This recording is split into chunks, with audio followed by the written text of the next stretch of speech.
Visakha RK beach లో cancer పై అవగాహన కార్యక్రమం నిర్వహించారు. Rohit memorial trust, HCG cancer hospital, CMR group వంటి కార్పొరేట్ సంస్థల సహకారంతో పింక్ సఖీ శారీ వాక్ 2వ ఎడిషన్ ప్రముఖ సినీ నటి గౌతమి ప్రారంభించారు.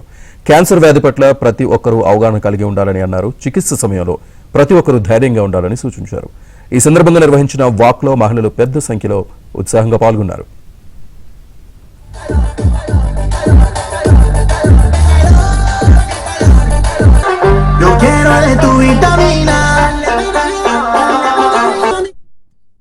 ఇవాళ రోహిత్ మెమోరియల్ ట్రస్ట్ వాళ్ళు జరుపుతున్న పింక్ సఖీ సారీ వాక్ అనేది 2nd ఇయర్ జరుగుతుంది.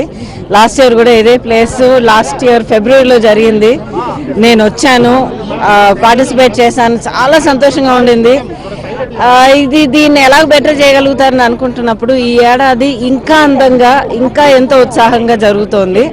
ఎగ్జామ్ట్ ఫ్రమ్ క్యాన్సర్ ఎవరికైనా ఎప్పుడైనా రాగలిగిన ఒక జబ్బు ఇది. సో దీని గురించి మనం తెలుసుకోవడం, దీని గురించి మనం ఒక అవేర్గా ఉండి అలర్ట్గా ఉండి మనం కాపాడుకోవడమే correct. This is the right thing to do. And ఇలాంటి ఈవెంట్స్ చాలా చాలా ఇంపార్టెంట్. బికాస్ ఒక అవేర్నెస్ ఇస్తూ క్యాన్సర్ తాలూకా సీరియస్నెస్ గురించి చెప్తూ అట్ ద సేమ్ టైం ఇంత ఉత్సాహంగా ఇంత ఒక లైవ్లీగా చేస్తున్నప్పుడు you also understand that life is worth fighting for. And ఇవాళ యాక్చువల్లీ మన ఈ ఫంక్షన్లో కూడా బ్రెస్ట్ క్యాన్సర్ని ఫైట్ చేసి గెలిచి వచ్చిన ఒక 4 మగవారు కూడా ఉన్నారు ఇక్కడ.